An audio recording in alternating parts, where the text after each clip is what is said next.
I want to first throw a question to you, Paul, and I've got a few thoughts on this, but I would love to hear your thoughts first.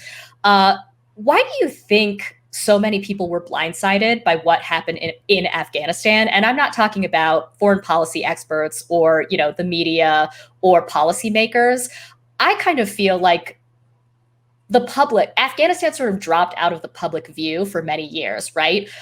We know that the war was incredibly popular when it started 20 years ago. Feelings, I think, turned over the course of the last 2 decades.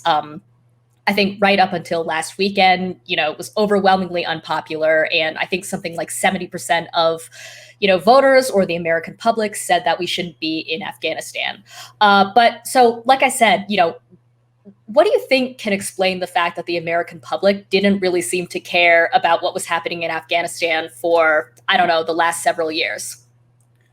Yeah, that's a good question. I mean, I think part of it is, I think quickly the Iraq war overshadowed the Afghanistan war because, as you said, the war in Afghanistan was popular from the beginning. And I think, I'm not justifying the war, of course, but there seemed to at least be some connection to a reason of, okay, we were attacked and they're claiming these people did it. We're going to go in there. And I think Iraq war, I think from the beginning was actually very unpopular. And we saw that with huge protests before the war even began. Right. And I think even throughout the Iraq war, most Americans just knew what was up with it, knew it was a lie. So I think, that kind of just stole the story and that stole all the outrage. And, Afghanistan was just, it seemed to drag on. I think the media also partly plays a role from not really talking about it or talking truthfully about what was going on. Yeah. It seemed like a good cause, I think, to many people. And I think this kind of speaks to a broader issue with our anti-war movement, or maybe lack of it. And I think it's kind of an interesting combination where I actually think there actually is very broad anti-war sentiment in the U.S. Again, looking at the Iraq war before it even started, the protests, the largest, I think, in human history. But also, the fact that someone like Trump could run on ending forever wars in many ways, and that was very popular. But we haven't seen that, of course, translated into a big movement. And I think part of what's difficult is these long drawn out occupations where they're, compared to other wars, limited American casualties, not to, downplay, of course, but nothing near Vietnam or other kinds of wars. And they've also been kind of outsourced to these private security firms fighting them, kind of hidden from our view. I don't think it's necessarily that people don't care. It's just harder in that context to build a movement. Whereas with Vietnam, the casualties were worse. The draft, if you were an average person, you could claim you're not political, but you would have to think about, if your son is up to be drafted, it was the issue was forcing itself into your life. I think the Afghanistan and Iraq war haven't done that to the same degree.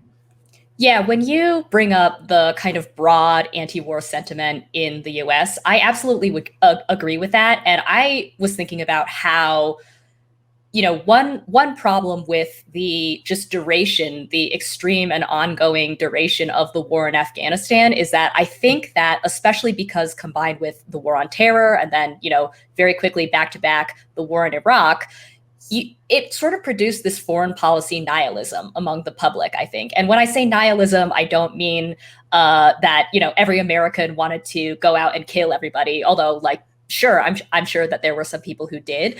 But I'm just thinking about the fact that, if you're my age, that is to say, if you're in your 30s, you can clearly remember, as you said, that after, when the war on terror kind of melted into the war in Iraq, I think that there was, we know that there was a global, mass demonstrations, as you said, the largest anti-war demonstrations, I think, in the history of the world, bigger than Vietnam even. And what happened after that? Nothing. I mean, I think I've said on the show before, it's not the fault of the protesters who definitely, tried to stop the war machinery. And, being a tween or teen in that age, I attended some demonstrations as well. Perhaps you did also. Funny story. Well, not really funny, but I was actually in 5th grade when the Iraq war started. I actually remember vividly an argument at recess I had with a classmate about it. And so Paul was throwing down at recess, and he was unable to stop the Iraq war. Right. Yeah.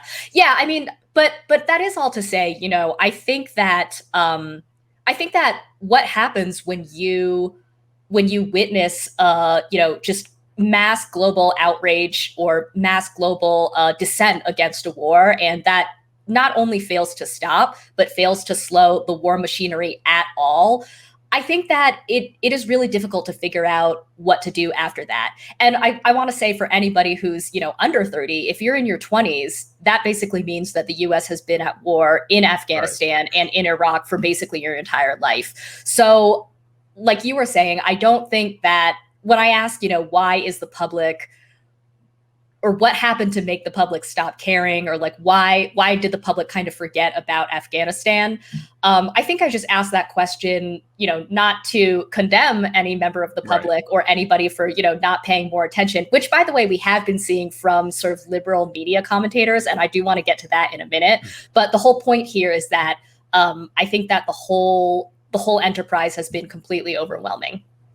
Yeah, and yet at the same time, what I wonder, in this latest incident, I mean, such a dismal failure on mm-hmm. display for everyone. I think, if anything, at least it's going to even increase, the U.S. public's skepticism about intervention and forever wars. So it will be kind of interesting to see how this plays out over time, like, the rest of Biden's first term and whatever might happen in 2024 and beyond.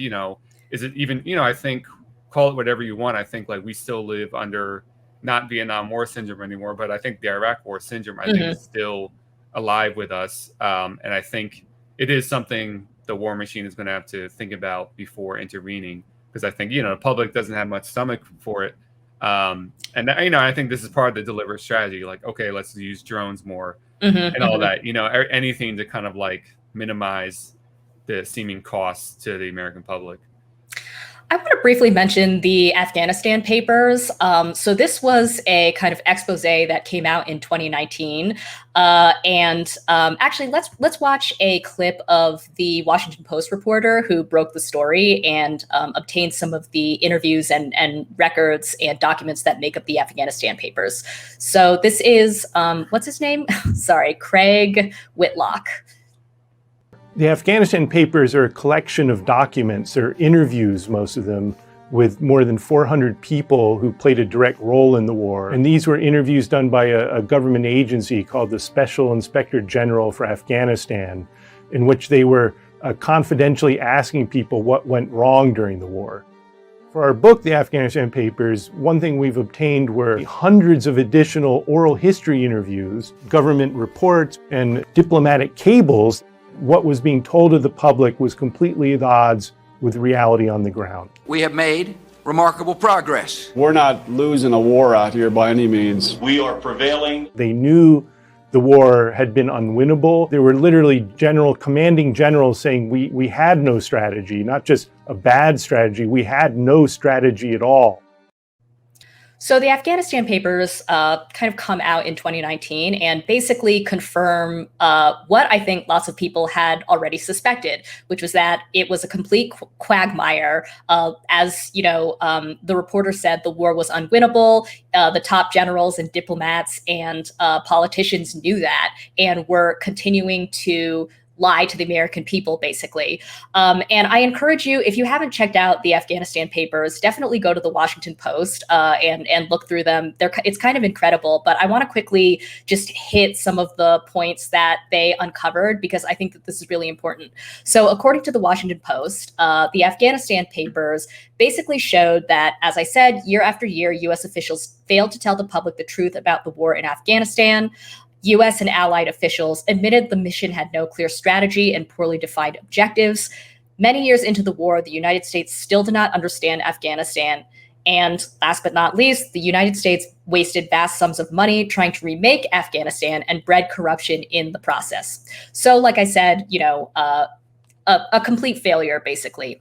And I guess, to go back to the point that I brought up at first, about people seeming not to really care or not really knowing what to do with this information. In 2019, when this information came out, nothing happened. Like, no, really nobody cared. It was out of the news cycle, I think, in, a matter of days.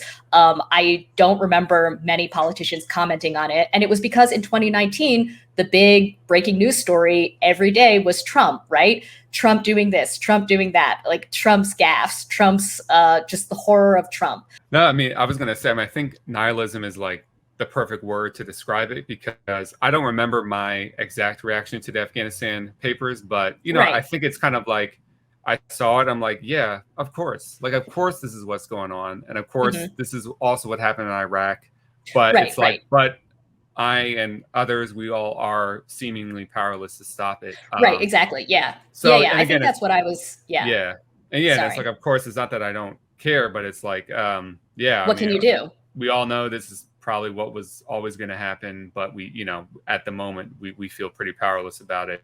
Right. So.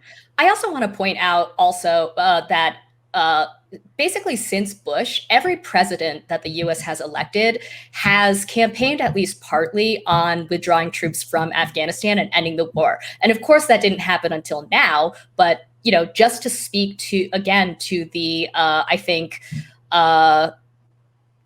unfortunate situation where you have a public that probably doesn't really want the war, barring, a burst of enthusiasm at the beginning. You've got a public that doesn't want a war, but is powerless to stop it. And you keep electing these officials who say they're going to, and that never happens. So again, it just compounds, I think, the nihilism or the apathy, or I guess we could say learned helplessness. If you like this video from The Jacobin Show, please hit like and subscribe. You can also watch the full episode and catch our future live streams by clicking the join button below and becoming a Jacobin YouTube member. Thanks.